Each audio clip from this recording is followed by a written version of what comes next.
57 life lessons from a psychic. Here goes. When to charge for a reading? When the universe hands you a client. That's how you know.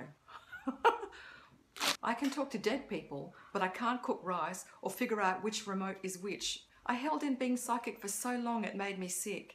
Anything we do to dampen our true spirit is going to affect us in the long run. Don't wait as long as I did. Outgrowing friends is hard. I think it will always be hard. A good reading touches your soul. It touches your life and it has meaning. And at the very least, it will confirm what your soul already knows. Walk away from any psychic or anybody that makes you feel less than or fearful or doubtful. Keeping a journal of intuitive hits increases your confidence because there's a catalogue and you can look back and see how many wins you've gotten. They can't all be coincidences, can they? Demons and dark entities and negative spirits, they're for muggles.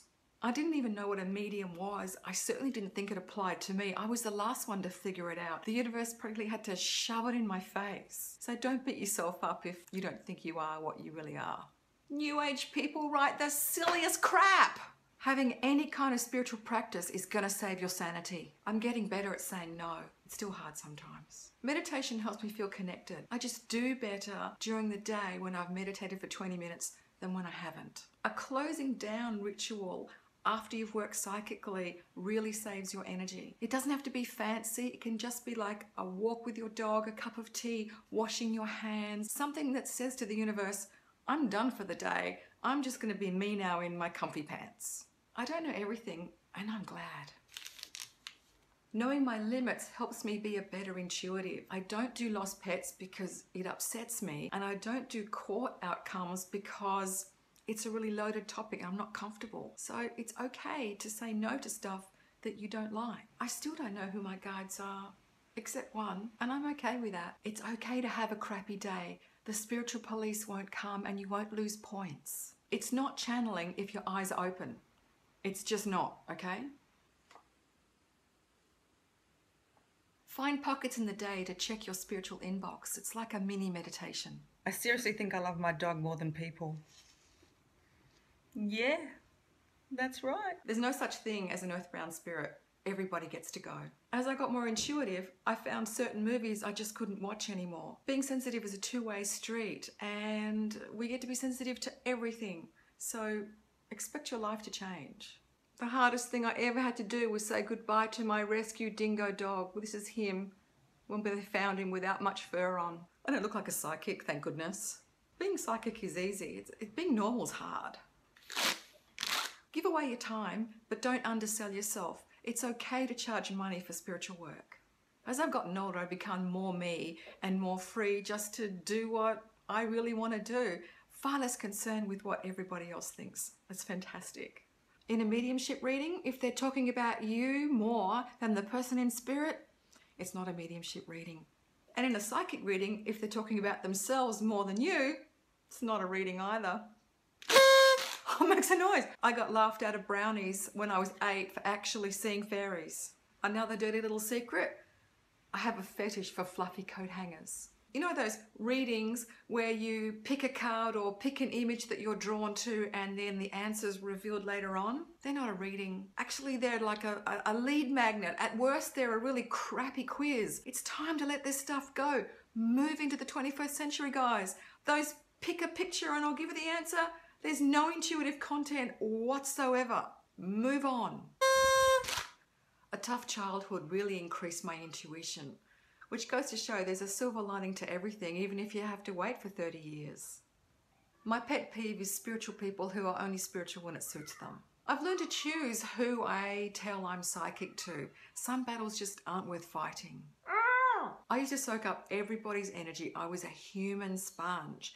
And later on, I just realized it was about learning how to contain my own energy and be able to close it up and open it up at will. And after I learned that, life became a whole lot more easy. Spirit people can't see you naked in the shower. Number 40, I feel a real responsibility to debunk the myths around spirituality, what it's like to be psychic and intuitive. I think it's time we moved into the 21st century and redefined what it means to live a life like we are, and certainly to get paid for it. You know what? Your pets do go to the spirit world and they wait for you. They usually get cared for by a relative. How do I know? Because I'm aware of them when I tune in a mediumship session. My long-term goal is to help everyone realize their psychic gifts and realize that they are enough. Being psychic is like a muscle. It needs the exercise. I might have been born with a psychic gift, but it took years of practice and training to get where I am now. The book that changed what I thought about the spirit world was this one, Stairway to Heaven by Lorna Byrne. Amazing book. Psychic expos will give you a headache.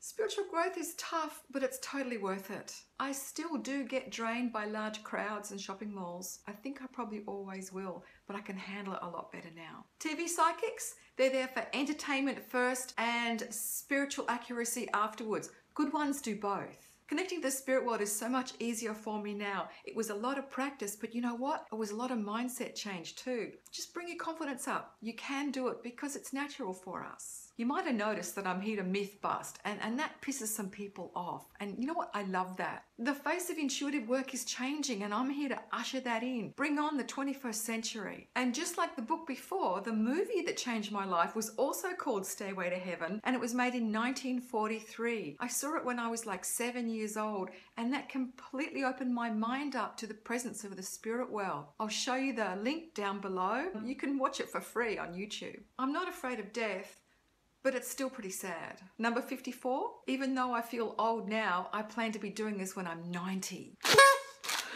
You know, Akashic readings, aura readings, past life readings, clearing your block readings. Guess what? They're all parts of the same thing. They're all psychic work. And if you know the basics of psychic work, you can do all that stuff. You don't need to buy expensive courses and get expensive tutors to do it. You just got to learn the basics. Having said that, psychics don't know everything. Here's a lucky last one for watching. Thank you so much for hanging out with me through all these tips.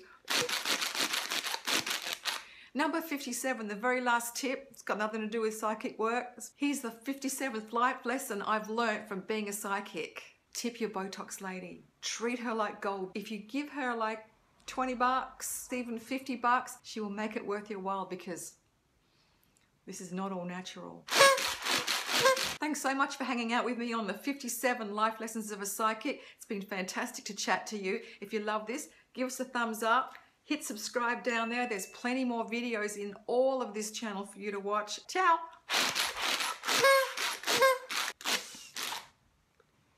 Bruce is going to help.